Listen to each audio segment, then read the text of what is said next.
Hi everyone, I am Dr. V. Bhavani.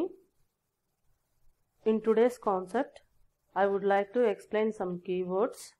Those are constant, volatile, enumeration and typedef. So what is a constant? Constant means which are all unchangeable are said to be constant, or constant variables are unchangeable. Okay, జనరల్గా మనము సిలో variables use చేసుకుంటాం కదా. So ఆ వేరియబుల్స్కి మనం values provide చేస్తాము. ఏదో run టైంలో కానీ డిక్లరేషన్ టైంలో కానీ మనం వేరియబుల్కి వాల్యూ ప్రొవైడ్ చేస్తాము. సో వేరియబుల్ వాల్యూస్ అనేవి మనకు జనరల్గా ప్రోగ్రాంలో వచ్చేసి ఎప్పుడైనా చేంజ్ చేసుకోవచ్చు. అలా కాకుండా ఆ వేరియబుల్ వాల్యూని త్రూ అవుట్ ద ప్రోగ్రామ్ స్టేబుల్గా ఉంచాలి అనుకుంటే then we are going to use a keyword called constant. ఈ కాన్స్టెంట్ అనే కీవర్డ్ని యూజ్ చేసి మనం ఒక వేరియబుల్ వాల్యూని ఎండ్ ఆఫ్ ద ప్రోగ్రామ్ వరకు స్టేబుల్గా ఉంచవచ్చు అనమాట. సో దానికోసం మనం యూజ్ చేసే కీవర్డ్ ఏంటి అంటే CONST, కాన్స్టెంట్.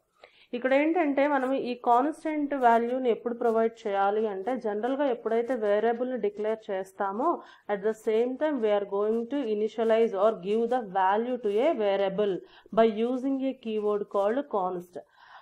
కాన్స్ట్ అనే కీవర్డ్ ఇచ్చేసి then followed by data type use చేసి దెన్ ఆ తర్వాత మనం వేరియబుల్ని డిక్లేర్ చేస్తాం కదా, అప్పుడే దానికి వాల్యూని మనం ఇవ్వాలి. ఇచ్చాము అంటే ఆ పర్టికులర్ వేరియబుల్ వాల్యూ అనేది మనం ప్రోగ్రామ్ అయిపోయేంత వరకు కూడా ఎక్కడ మనం దాన్ని మళ్ళీ చేంజ్ చేయడానికి అనేది కుదరదు. సో ఆ పర్పస్ కోసం కాన్స్టెంట్ని యూజ్ చేస్తామన్నమాట. ఇప్పుడు చూడండి ప్రోగ్రాము.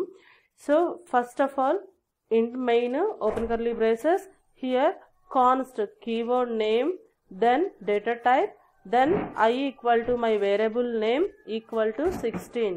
సో నేను ఇక్కడ వచ్చేసి I అనే వేరియబుల్కి 16 అనేసి నేను నెంబర్ అనేది ఇక్కడ డిక్లరేషన్ టైంలోనే I అనే వేరియబుల్కి 16 ఇచ్చాను అనమాట. దెన్ నేను నెక్స్ట్ స్టేట్మెంట్లో ఏం చేశాను అంటే ఆ I వాల్యూని ఇంక్రీజ్ చేయడానికి ట్రై చేస్తున్నాను, which means I equal to I+1. So then I'm going to print this I value by using a printf statement. ఇక్కడ ఇంక్రీజ్ చేసిన తర్వాత I వాల్యూని దాన్ని ప్రింట్ చేయడానికి ఇక్కడ నేను స్టేట్మెంట్ రాశాను. సో దీనికి అవుట్పుట్ ఏమొస్తుంది అంటే మనకి impossible to change the I value. వై? Because I has declared with a constant keyword. Constant కీవర్డ్తో మీరు డిక్లేర్ చేశారు కాబట్టి I వాల్యూని చేంజ్ చేయడానికి కుదరదు. అది త్రూ అవుట్ ద ప్రోగ్రామ్ దీని వాల్యూ మొత్తం 16 గానే ఉంటుంది. That is the output of this program. And coming to a keyword volatile. ఈ వోలటైల్ అనే కీవర్డ్ చూసాము అంటే ఇక్కడ మనకి సో ఇంతకు ముందు చెప్పాము కదా, కాన్స్టెంట్లో అయితే మనం వేరియబుల్ వాల్యూని చేంజ్ చేయలేము. బట్ ఈ వోలటైల్లో అయితే ఏంటంటే వోలటైల్ కీవర్డ్ యూజ్ చేసి వేరియబుల్ వాల్యూని మనం చేంజ్ చేయొచ్చు. సో దానికోసం యూజ్ చేసే కీవర్డే వోలటైల్. అయితే ఈ వోలటైల్ కీవర్డ్ దీంట్లో వచ్చేసి మనకి కీవర్డ్ నేమ్ కూడా వోలటైల్ అనే మనం యూజ్ చేస్తాము. అండ్ ఈ వోలటైల్ కీవర్డ్ ఇచ్చిన తర్వాత ఆ వేరియబుల్కి వాల్యూ అనేది మీరు త్రూ అవుట్ ద ప్రోగ్రామ్ ఎక్కడైనా కానీ ఇవ్వచ్చు, రన్ టైంలో ఇవ్వచ్చు, లేదు అంటే నార్మల్గా కూడా at the time of declaration కూడా ఇవ్వచ్చు. అండ్ జనరల్గా అయితే మనం ఇక్కడ చెప్పుకునేది ఏంటంటే మీరు వోలటైల్ అనే కీవర్డ్ యూజ్ చేసినా చేయకపోయినా ప్రతి వేరియబుల్ సిలో యూజ్ చేసే ప్రతి వేరియబుల్ వచ్చేసి మనకి బై డిఫాల్ట్ వోలటైల్ వేరియబుల్ గానే ఉంటుంది. Why? Because we can change volatile keyword use చేయకపోయినా కానీ మనం ఏం చేయొచ్చు అంటే ఎప్పుడైనా కానీ వాల్యూ ఒక వేరియబుల్ వాల్యూ ఫస్ట్ ఒక వాల్యూ తీసుకొని తర్వాత మళ్ళీ దాన్ని రిపీటెడ్గా యూజ్ చేసుకోవచ్చు, వాల్యూస్ చేంజ్ చేస్తూ ఉండొచ్చు. సో ఒకసారి ప్రోగ్రామ్ చూసామంటే చూడండి, వోలటైల్ అనే కీవర్డ్ యూజ్ చేశాను, integer data type J equal to 1 ఇచ్చాను. After that here I'm going to increase A value by 1. J value already 1 ఉంది. సో J ఈక్వల్ టు 1+1 అంటే J వాల్యూ అనేది ఇక్కడ మనకి 2 వస్తుంది ఈ స్టేట్మెంట్ ప్రకారం. Then I'm going to print the J value by using printf statement. ఈ statement use చేసి నేను J వాల్యూని ప్రింట్ చేసుకుంటున్నాను. Then it will return the result of the J value equal to 2. Okay, so according to the formula it will given the answer of 2. ఇక్కడ మనము ఈ 2 రావడానికి మనం ఇక్కడ వోలటైల్ అనే కీవర్డ్ యూజ్ చేసినా 2 వస్తుంది, యూజ్ చేయకపోయినా 2 వస్తుంది. అందుకని ప్రతి వేరియబుల్ బై డిఫాల్ట్ ఏమవుతుంది అంటే వోలటైల్తోనే మీకు ఇనిషియలైజ్ అవుతుంది. So this is called volatile. Next keyword వచ్చేసి ఎన్యూమరేషన్. ఈ ఎన్యూమరేషన్ని జనరల్గా ఈనమ్ అని చెప్పేసి మనము కాల్ చేయొచ్చు. So it is a user defined data type in C. ఇది ఒక డేటా టైప్ అనమాట. ఇది a kind of data type అంటే యూజర్ డిఫైన్డ్ డేటా టైప్. సో ఈ యూజర్ డిఫైన్డ్ డేటా టైప్స్ మనం యూజ్ చేసి ఏం చేస్తాము అంటే ఇంటిగ్రల్ కాన్స్టెంట్స్ని మనము నేమ్స్కి అసైన్ చేస్తాము. జనరల్గా మనకి కాన్స్టెంట్స్ అంటే 1 2 3 4 అంటాము. ఇంటిగ్రల్ కాన్స్టెంట్స్ అంటే some interval of period of constant. అంటే ఏంటి అంటే మనం కొన్ని మెజర్మెంట్స్ ఇచ్చేటప్పుడు 0 to 5 అని, లేదంటే 10 to 12 అని, లేదంటే 20 to 50 అని. సో మనం యూజ్ చేసుకునే ఇంటిగ్రల్ పీరియడ్స్, ఇంటిగ్రల్ పీరియడ్ వాల్యూస్ని మనం ఇంటిగ్రల్ కాన్స్టెంట్స్ అంటాం అనమాట ఇక్కడ. సో ఆ ఇంటిగ్రల్ కాన్స్టెంట్ వాల్యూస్ని మనము నేమ్స్కి అసైన్ చేయడానికి ఈ ఎన్యూమరేషన్ డేటా టైప్ యూజ్ చేస్తాం అనమాట. ఓకే, వీటి వల్ల మనకు వచ్చే యూజ్ ఏంటి అంటే it will make a program easy to read and maintain. Next ఇక్కడ వచ్చేసి దీనికి సింటాక్స్ ఒకటి ఉంది చూడండి. సో సింటాక్స్ వచ్చేసి ఈనమ్, ఇక్కడ మనం keyword name after that followed by flag or variable name. So మనం దీన్ని ఫ్లాగ్ అని అనవచ్చు, లేదంటే వేరియబుల్ నేమ్ అన్నా అనొచ్చు. దాని తర్వాత ఇక్కడ వచ్చేసి ఎన్యూమరేషన్స్ యూజ్ చేస్తాము. ఈ ఎన్యూమరేషన్స్ అంటే మనం ఏదైనా కానీ నేమ్స్ యూజ్ చేసుకోవచ్చు. ఆ నేమ్స్కి మనకి ఆటోమేటిక్ ఇక్కడ ఏంటంటే కాన్స్టెంట్ వాల్యూస్ అసైన్ అయిపోతాయి అన్నమాట.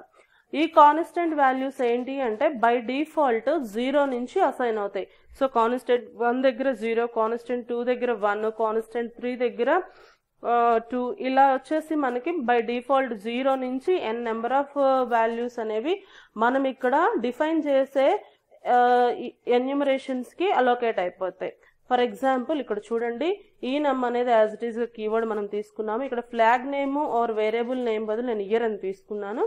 దెన్ ఇక్కడ వచ్చేసి ఇక్కడ యూజ్ చేసిన ఎన్యూమరేషన్స్ బదులు నేను ఇక్కడ ఏం చేశానంటే జాన్, ఫెబ్, మార్చ్. ఇక్కడ జాన్, ఫెబ్, మార్చ్ యూజ్ చేశాను కాబట్టి ఆటోమేటిక్గా జాన్కి మనకి ఆటోమేటిక్గా అసైన్ అయ్యే కాన్స్టెంట్ వాల్యూ ఎంత, మనం ఇక్కడ ఏమి ఇవ్వలేదు కాబట్టి 0 అసైన్ అవుతుంది. So by default January 0, February 1, March 2. Like this it will print the values. Integral కాన్స్టెంట్స్ని ప్రింట్ చేయడానికి మనం ఎన్యూమరేషన్ యూజ్ చేస్తాము. Okay, coming to some examples of enumeration keyword or first ప్రోగ్రాంలో చూడండి, నేను ఇక్కడ ఏం చేశానంటే ఈ ఈనమ్ని గ్లోబల్ డిక్లరేషన్ ప్రొవైడ్ చేశాను. సో గ్లోబల్ డిక్లరేషన్ అంటే ఆల్రెడీ మనం డిస్కస్ చేసాం. In between header file and మెయిన్కి మధ్యలో మనము ఏమన్నా వేరియబుల్స్ని కానీ ఏమన్నా డిక్లేర్ చేస్తే దాన్ని గ్లోబల్ కైండ్ ఆఫ్ డిక్లరేషన్ అంటారు. ఇక్కడ ఈనమ్ followed by year, it's a flag name or variable name. దాంట్లో వచ్చేసి 3 ఎన్యూమరేషన్స్ నేను డిక్లేర్ చేశాను. సో మళ్ళీ వచ్చేసి ఈ 3 ఎన్యూమరేషన్స్ని నేను ప్రింట్ చేసుకుంటున్నాను బై యూజింగ్ ప్రింట్ఎఫ్ స్టేట్మెంట్. దాంట్లో first of all Jan equal to %d and /n already మనకు తెలుసు కదా నెక్స్ట్ లైన్లో ప్రింట్ అవ్వడానికి, and Feb equal to %d, next March equal to %d, and here I have given 3 variables Jan, Feb, March. ఇలా ఇచ్చాను అంటే ఆటోమేటిక్గా మనకు వచ్చే అవుట్పుట్ ఇక్కడ ఏం రిటర్న్ చేస్తుందంటే Jan equal to 0, Feb equal to 1, March equal to 2. ఇంతకుముందు మనం ఏదైతే డిస్కస్ చేసామో ఎగ్జాంపుల్లో సేమ్ అవుట్పుట్ ఈ ప్రోగ్రామ్ మనం ఎగ్జిక్యూట్ చేస్తే వస్తుందన్నమాట. అంటే మనము ఇక్కడ ఈ ఎన్యూమరేషన్స్కి ఎలాంటి కాన్స్టెంట్ వాల్యూస్ అసైన్ చేయలేదు కాబట్టి అది బై డిఫాల్ట్ 0 నుంచి స్టార్ట్ అవుతుంది కాబట్టి 0 నుంచి continuous intervals values of print అవుతాయి అన్నమాట మనకి ఈ అవుట్పుట్లో. Okay, coming to second program. ఈ సెకండ్ ప్రోగ్రామ్ చూసామంటే సేమ్ ఈనమ్ కీవర్డ్ అండ్ ఇక్కడ నేను యూజ్ చేసిన ఫ్లాగ్ వచ్చేసి state, and state followed by here I have 3 number of enumerations. First one is working, second one is failed, third one is freezed. 3 different enumerations and also constant values కూడా నేను ఇక్కడ provide చేశాను. First దానికి 1 ఇచ్చాను, second and third 0 0తో నేను assign చేశాను అనమాట. So let's see the output. ఇక్కడ ప్రింట్ఎఫ్ యూజ్ చేసి ఈ 3 ఎన్యూమరేషన్స్ వాల్యూస్ ప్రింట్ చేసుకోవడానికి నేను ఏం చేశానంటే ప్రింట్ఎఫ్ స్టేట్మెంట్ ఇక్కడ మనం రాసాము. దీంట్లో ఫస్ట్ వన్ ఏంటి వర్కింగ్కి నేను ఇచ్చిన వాల్యూ ఎంత 1. సో ఆటోమేటిక్గా మీకు ఇక్కడ 1 ప్రింట్ అవుతుంది. నెక్స్ట్ వచ్చేసి failed equal to 0 0, and third one వచ్చేసి ఫ్రీజ్డ్కి వచ్చేసి 0 ప్రింట్ అవుతుంది. సో లైక్ దిస్ మనకి ఈ ప్రోగ్రామ్ వర్కౌట్ అవుతుంది. నెక్స్ట్ వచ్చేసి see the third program. Third ప్రోగ్రామ్లో వచ్చేసి సేమ్ enum కీవర్డ్ అండ్ ఇక్కడ వచ్చి ఫ్లాగ్ నేమ్ వచ్చేసి వీక్ ఉంటుంది మీకు. దీన్ని వేరియబుల్ నేమ్ కూడా అనుకోవచ్చు. దెన్ ఈ వీక్లో నేను ఏం చేశాను అంటే మండే నుంచి సండే వరకు అన్ని డేస్ రాసుకున్నాను. Monday, Tuesday, Wednesday, Thursday, Friday. So అన్ని డేస్ నేను రాసుకున్నాను అనమాట. After that now I'm going to give one reference variable to that enum week. ఈ enum వీక్కి నేను ఏం చేశానంటే ఒక రిఫరెన్స్ వేరియబుల్ క్రియేట్ చేశాను, దట్ ఈస్ కాల్డ్ డే. ఈ డేలో ఏం చేశానంటే డే ఈక్వల్ టు WD అంటే ఇక్కడ నేను ఆల్రెడీ డిక్లేర్ చేశాను, దట్ ఈస్ వెడ్నెస్డే డిక్లేర్ చేశాను. ఈ వెడ్నెస్డే వాల్యూ కాన్స్టెంట్ ఏదైతే ఉంటుందో ఆ కాన్స్టెంట్ డేలోకి నేను ట్రాన్స్ఫర్ చేస్తున్నాను. ఓకే, అసైన్ చేస్తున్నాను డేకి. సో ఆటోమేటిక్ ఇక్కడ వెన్స్డే వాల్యూ ఎంత, మనకి కాన్స్టెంట్ వాల్యూ ఎంత, మండే వచ్చేసి మనకు 0తో స్టార్ట్ అవుతుంది. 0, ట్యూస్డే 1, వెన్స్డే 2 అనమాట. సో ఇక్కడ 2 అనేది దేనికి అసైన్ అయిపోతుంది, డేకి 2 అనేది అసైన్ అయిపోతుంది. సో నేను ఇక్కడ ఆ డేని ప్రింట్ చేస్తున్నాను. ఆటోమేటిక్గా you will get the output of 2 here. So this is the program, third program output. Next coming to the fourth program. Fourth ప్రోగ్రామ్లో కూడా అంతే, డే ఇచ్చాను. ఇక్కడ నేను వేరియబుల్ నేమ్ మార్చుకున్నాను. సో డే అనేది తీసుకున్నాను. ఇక్కడ వచ్చేసి సండే ఈక్వల్ టు 1, నేనే దీనికి కాన్స్టెంట్ సండేకి అసైన్ చేశాను. మండేకి ఎలాంటి కాన్స్టెంట్ ఇవ్వలేదు. ట్యూస్డే ఈక్వల్ టు 5, ట్యూస్డేకి 5 అసైన్ చేశాను. వెన్స్డేకి ఏమి ఇవ్వలేదు. Thursday 10, Friday, Saturday or empty. So like this నేను ఇక్కడ ఏంటంటే డిఫరెంట్ కాన్స్టెంట్స్ నేను ఇక్కడ ప్రొవైడ్ చేశాను ఫర్ డిఫరెంట్ కంటిన్యూస్ ఎన్యూమరేషన్స్ కావచ్చు, డిఫరెంట్ ఎన్యూమరేషన్స్ కావచ్చు. మనం ఇక్కడ ఏవైనా తీసుకోవచ్చు. వాటికి కాన్స్టెంట్స్ అనేది డిఫరెంట్గా తీసుకున్నాము. Let's see it will be worked or not. ఇట్లా ఇస్తే మనం డిఫరెంట్గా ఇస్తే కొన్నిటికి ఇచ్చి కాన్స్టెంట్స్ కొన్నిటికి ఇవ్వకుండా ఉంటే ఈ ప్రోగ్రామ్ వర్కౌట్ అవుతుందో లేదో చెక్ చేద్దాం. ఇక్కడ చూసారంటే మీరు, సో ప్రింట్ ఫర్ ఇక్కడ మనం ఎన్ని నెంబర్ ఆఫ్ ఇవి తీసుకున్నామో అన్ని పర్సెంటైల్ డీలు 7% డీస్ నేను రాసుకున్నాను. ఆఫ్టర్ దట్ ఫస్ట్ సండే నేను ప్రింట్ చేసుకుంటున్నాను. సండేకి కాన్స్టెంట్ ఎంత, ఆల్రెడీ 1. సో ఇక్కడ మనకు 1 ప్రింట్ అయింది చూడండి. నెక్స్ట్ వచ్చేసి మండేకి have you given any number, no, any constant మనం ఇక్కడ మండేకి ఇవ్వలేదు కాబట్టి దాని ప్రీవియస్ 1 నుంచి ఇది కౌంట్ చేసుకుంటుంది. దాని ప్రీవియస్ 1 ఆల్రెడీ 1 కాబట్టి ఆటోమేటిక్గా మండే ఏమవుతుందంటే 2 అవుతుంది. సో మండే దగ్గర మనకి ఏం ప్రింట్ అవుతుందంటే 2 ప్రింట్ అవుతుంది. సో 1, 2 ఇది ఒక ఇంటర్వెల్ అయిపోయింది. నెక్స్ట్ వచ్చేసి ట్యూస్డేకి మనం అసైన్ చేసిన కాన్స్టెంట్ ఎంత, 5. సో 5 ప్రింట్ అయింది. నెక్స్ట్ వెన్స్డేకి నేను ఇక్కడ ఎలాంటి ఇవ్వలేదన్నమాట కాన్స్టెంట్. సో దీని ముందు కాన్స్టెంట్ ఏంటి, 5 కాబట్టి ఇది ఫాలోడ్ బై దట్ 6 ప్రింట్ అవుతుంది. సో 5, 6. సో 5 తర్వాత 6 వచ్చింది. నెక్స్ట్ మళ్ళీ వచ్చేసి నేను ప్రింట్ చేసింది ఏంటి, సో థర్స్డేకి వచ్చి నేను ఇక్కడ 10 ఇచ్చాను. సో 10 ప్రింట్ అయింది. ఫ్రైడే, సాటర్డేకి ఎలాంటి కాన్స్టెంట్స్ ఇవ్వలేదు కాబట్టి ఆటోమేటిక్గా మీకు థర్స్డే తర్వాత ఉన్నాయి కాబట్టి 11, 12. అంటే ఇక్కడ ఏంటంటే 3 డిఫరెంట్ ఇంటర్వెల్ వాల్యూస్ ప్రింట్ అయ్యాయి. 1, 2, 5, 6, 10, 11, 12. ఓకే, మనం ఇచ్చినా ఇవ్వకపోయినా కానీ ఒకటి మనం ఇవ్వకపోతే బై డిఫాల్ట్ 0 నుంచి స్టార్ట్ అవుతుంది. ఒకవేళ ఇస్తే కూడా ఆ ఇచ్చిన దగ్గర నుంచి మనకు ఇంటర్వెల్ పీరియడ్ అనేది కౌంట్ అవుతుంది. లైక్ దిస్ ఎన్యూమరేషన్ కీవర్డ్ అనేది మనకి వర్కౌట్ అవుతుంది. ఓకే, నెక్స్ట్ వచ్చేసి టైప్ డెఫ్. ఈ టైప్ డెఫ్ కీవర్డ్ ఎందుకు ఇదొక కీవర్డ్. ఈ కీవర్డ్ ఎందుకు యూజ్ చేస్తాము అంటే it is a alternative name for existing data type. ఆల్రెడీ మన దగ్గర కొన్ని డేటా టైప్స్ ఉన్నాయి. ఏమేంటివి, integer, float, character and something double, ఇలా అని మనకు కొన్ని డేటా టైప్స్ ఉన్నాయి. ఆ డేటా టైప్స్కి ఓకే ఆల్టర్నేటివ్ నేమ్స్ ఇవ్వాలి అనుకున్నప్పుడు then we are going to use typedef keyword. దానికోసం మనం ఏంటంటే టైప్ డెఫ్ కీవర్డ్ యూజ్ చేస్తాము. సో దీన్ని ఎలా అసైన్ చేస్తామో చూడండి ఒకసారి. సో సింటాక్స్ వచ్చేసి మనకి టైప్ డెఫ్ కీవర్డ్, దీనికి మనం యూజ్ చేసే keyword typedef and existing name of data type and new name of data type 2 different తీసుకుంటాము. అండ్ ఇక్కడ వచ్చేసి typedef keyword plus existing data type వచ్చేసి నాకు integer, new data type name వచ్చేసి x వచ్చేసి నాకు new data type name. అంటే integer బదులు ఇప్పుడు నేను ఎక్స్ రాసి ప్రోగ్రామ్ వర్క్ రన్ చేసుకోవచ్చు. చూడండి నెక్స్ట్ కింద ఎక్స్ రాసుకున్నాను సేమ్ అండ్ ఏబిసి అని 3 వేరియబుల్స్ డిక్లేర్ చేశాను. ఏబిసి అనేవి నాకు ఇక్కడ వేరియబుల్స్, ఎక్స్ అనేది నాకు ఇక్కడ ఇంటీజర్ కింద యాక్ట్ చేస్తుంది. వై బికాస్ ఈ ఎక్స్ అనేది alias name for a integer. So this is the main fundamental use of a type def keyword. So next వచ్చేసి మనం టైప్ డెఫ్ ని స్ట్రక్చర్స్ డెఫినేషన్ లో కూడా జనరల్ గా యూజ్ చేస్తాం అన్నమాట. లైక్ చూడండి type deaf keyword and followed by struct keyword. And ఈ స్ట్రక్చర్లో మనం ఏంటంటే స్ట్రక్చర్ డెఫినేషన్కి యూజ్ చేసే డేటా మొత్తం యూజ్ చేస్తాము. ఆఫ్టర్ దట్ ఈ స్ట్రక్ట్కి మనం ఇచ్చే అలియాస్ నేమ్ అంటే మనం ఇక్కడ టైప్ చేస్తామన్నమాట.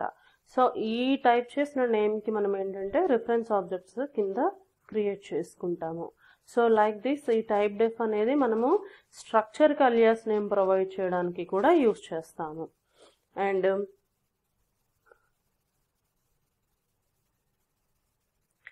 నెక్స్ట్ అసలు what is the benefit of a typedef? ఈ టైప్ డెఫ్ వల్ల మనకి అలియాస్ నేమ్ ఇవ్వడం వల్ల వచ్చే బెనిఫిట్ ఏంటి అంటే లిటిల్ బిట్ సెక్యూరిటీ. అంటే ఏంటంటే దాని ఒక వేరియబుల్ యొక్క ఒరిజినల్ డేటా టైప్ ఏంటి అనేది మనం ముందుగానే డైరెక్ట్గా డిక్లేర్ చేయకుండా ఇక్కడ ఏం చేస్తున్నాము అంటే ఇండైరెక్ట్గా డిక్లేర్ చేస్తున్నాము. ఇండైరెక్ట్గా డిక్లేర్ చేయడం వల్ల ఏంటి అంటే లిటిల్ బిట్ ప్రొటెక్షన్ టువర్డ్స్ అంటే మనం మన వేరియబుల్స్కి లిటిల్ బిట్ ప్రొటెక్షన్ అనేది అది ఏ డేటా టైప్ అనేది డైరెక్ట్గా చెప్పకుండా మనం ఇండైరెక్ట్గా దాన్ని డిఫైన్ చేసుకుంటున్నాము. అంటే వన్ కైండ్ ఆఫ్ ఒక స్టెప్ ఫార్వర్డ్లో సెక్యూరిటీ ప్రొవైడ్ చేసుకోవడానికి యూజ్ చేసుకోవచ్చు, అబ్స్ట్రాక్షన్ మెయింటైన్ చేయడానికి కావచ్చు. ఆ పర్పస్ కోసం మనం మెయిన్గా టైప్ డెఫ్ యూజ్ చేస్తాము. ఇప్పుడు చూడండి here we have 2 programs on type def. First వచ్చేసి ఇక్కడ టైప్ డెఫ్ అనే కీవర్డ్ యూజ్ చేసుకున్నాను. దానికి ఫాలోడ్ బై ఫ్లోట్. ఈ ఫ్లోట్ అనే డేటా టైప్ యూజ్ చేశాను. ఈ ఫ్లోట్ అనే డేటా టైప్ ఏం చేస్తానంటే X is a alias data type for float. ఫ్లోట్కి నేను యూజ్ చేసిన డమ్మీ నేమ్ ఏంటి ఎక్స్. సో ఇక్కడ ఆ ఎక్స్ని యూజ్ చేసి ఒక వేరియబుల్ని డిక్లేర్ చేసుకున్నాను, దానికి వాల్యూని కూడా అసైన్ చేశాను. సో ఏ అనే వేరియబుల్ని డిక్లేర్ చేసుకుని దానికి వాల్యూ వచ్చేసి 10.2 కింద నేను ఇక్కడే ఇచ్చేసాను అనమాట. సో దాన్ని ఇక్కడ నేను ప్రింట్ చేసుకున్నాను. So the result is 10.2. Next ప్రోగ్రామ్లో వచ్చేసి నాకు టైప్ డెఫ్ అన్సైన్డ్ క్యారెక్టర్. సో ఈ అన్సైన్డ్ క్యారెక్టర్ మొత్తం ప్లేస్ డేటా టైప్ ప్లేస్లో నేను బైట్ అనేది యూజ్ చేసుకుంటున్నాను, BYTE. సో ఆ బైట్ని యూజ్ చేసి ఇక్కడ ఏంటి అంటే B1ని నేను డిక్లేర్ చేసుకున్నాను. ఇక్కడ నాకు బైట్ వచ్చేసి ఏమవుతుంది అన్సైన్డ్ క్యారెక్టర్ అవుతుంది. సో ఈ డేటా టైప్ని యూజ్ చేసి B1 డిక్లేర్ చేశాను. ఈ B1కి వచ్చేసి C అనే క్యారెక్టర్ని అసైన్ చేశాను. అంటే ఏంటి డేటా ఇచ్చాను, ఇన్పుట్ ఇచ్చాను. సో ఇక్కడ నేను ఏంటంటే ఆ B1లో ఉన్న డేటాని ప్రింట్ చేసుకోవడానికి ఇక్కడ నేను ఈ ప్రింట్ఎఫ్ స్టేట్మెంట్ రాసుకున్నాను. సో ఇక్కడ ఏంటంటే మీకు B1 అనేది ఇక్కడ ప్రింట్ అవుతుంది. So instead of these type def purpose ఏంటంటే instead of writing full length of data types, ఇలా full length of data types రాసి డిక్లేర్ చేయకుండా మనం ఏంటంటే షార్ట్ కట్స్ లాగా కూడా దీన్ని యూజ్ చేసుకోవచ్చు. This is about type deaf keyword. Thank you.